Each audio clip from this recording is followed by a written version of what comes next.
The best part about this degree is the partnership with Wycombe Wanderers Foundation.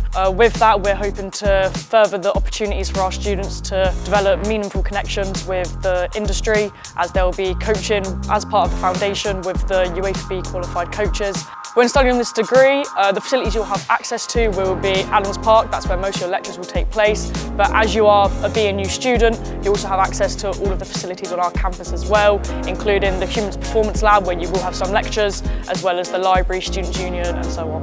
They will be then out in the field with our staff. That will be everywhere that we do coaching within the High Wycombe area, and they'll be working personally alongside of our staff there.